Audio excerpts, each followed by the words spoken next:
राजस्थान के अलवर जिले में स्थित भानगढ़, जिसका दूसरा नाम है भूतों का गढ़। अब आप सोच रहे होंगे कि मैं ये क्या कह रहा हूँ, इसका भूतों का गढ़ नाम क्यों है? ये नाम किसी और ने नहीं बल्कि यहाँ रहने वाली जनता ने दिया है। कहते हैं रात को यहाँ कोई गलती से भी नहीं रुकना चाहता, और अगर गलती से भी गलती हो गई और वो रुक गया तो वो मारा गया। आजकल लोग इस किले में बड़ी तादाद में घूमने आते हैं, लेकिन वो सिर्फ दिन में। रात में यहाँ एक परिंदा भी पर नहीं मारता। आसपास में रह रहे लोगों का कहना है कि रात में इस किले से अजीबोगरीब आवाजें आती हैं, जिस कारण यहाँ कोई नहीं जाता। आज मैं आपको इस शापित जगह की कहानी बताऊंगा, पर उससे पहले उम्मीद करूंगा कि अभी तक तो आपने इस चैनल को सब्सक्राइब कर लिया होगा।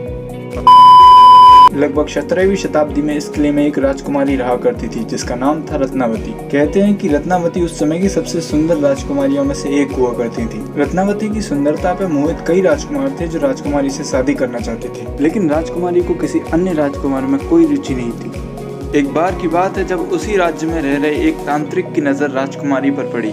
तांत्रिक राजकुमारी को देख मदहोश हो गया। अब वो किसी भी तरह बस उन्हें पाना चाहता था। तांत्रिक को ये अच्छे से पता था कि अगर वो डायरेक्ट रत्नावती या उनके घर पर बात करेगा तो रत्नावती उसकी कभी नहीं हो सकती। इसलिए उसने एक चाल चली। उसे पता था कि राजकुमारी का इत्र एक दुकान पर मिलता है। वो उस दुकान पर गया और उस इत्र पर टोटका कर दिया। टोटका ये था कि जैसे ही राजकुमारी इत्र को अपने शरीर पर डालती, वैसे ही राजकुमारी उस तांत्रिक की ओर खिंची चली जाती। और अगले दिन ठीक वैसे ही हुआ जैसा उस तांत्रिक ने सोचा था। राजकुमारी की दासी आई और वहाँ से इत्र को ले गई, लेकिन रत्नावती को ये पता चल गया कि इत्र पर टोटका हुआ है। इसलिए रत्नावती ने इत्र को एक चट्टान पर फेंक दिया। टोटके के कारण वो चट्टान सीधे तांत्रिक की ओर खिंची चली गई और उससे तांत्रिक की मौत हो गई। मरते मरते तांत्रिक ने पूरे भानगढ़ को ये श्राप दिया कि इस महल में रह रहे लोग जल्द ही मर जाएंगे और एक बार मरने के बाद दोबारा कभी जन्म नहीं लेंगे। उन लोगों की आत्मा इसी महल में भटकती रहेंगी और वो परेशान होंगे। तांत्रिक की मौत के कुछ दिनों बाद ही भानगढ़ में अजीबोगरीब घटनाएं शुरू हो गई। वहाँ पे अकाल पड़ने लगा, पानी की समस्या होने लगी, लोग एक दूसरे के खून के प्यासे हो गए। उसके बाद भानगढ़ और अजबगढ़ में युद्ध हो गया, जिसके कारण पूरा भानगढ़ तबाह हो गया। रानी रत्नावती सहित उस महल में रह रहे सभी लोगों की मौत हो गई। कहते हैं कि तांत्रिक के दिए हुए श्राप के कारण आज भी रत्नावती उसी महल में भटकती हैं। इस किले को लेकर एक और कहानी चर्चित है, जिसके अनुसार एक साधु यहाँ रहा करते थे और महल के निर्माण के वक्त उन्होंने ये साफ चेतावनी दी थी कि महल की ऊंचाई को कम रखा जाए। इसके कारण महल की परछाई साधु के घर तक न पहुंचे, लेकिन बनाने वाले ने इस बात को इग्नोर कर दिया और बहुत ऊंचा महल बनवा दिया ताकि वो बहुत सुंदर दिखे, जिस कारण क्रोध में आकर साधु ने ये श्राप दिया कि एक दिन देखना ये भानगढ़ तबाह हो जाएगा।